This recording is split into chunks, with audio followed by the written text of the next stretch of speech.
Guys, good morning. So it's already 7 and then atong destination kay Padalagit Tata. So usually travel dito kay within 4 hours, no?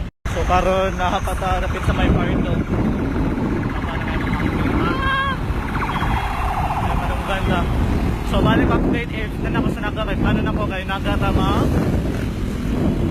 ang breakfast. Guys, so it's already 8:25 sa buntag, so no, so nilakaw ta abot sa pardo mga exact 7 to siya nikaron na nako sa San Fernando.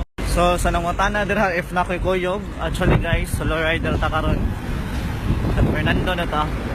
So update ko balik if unsa ko oras maabot dito sa Talagit na atong kaligo.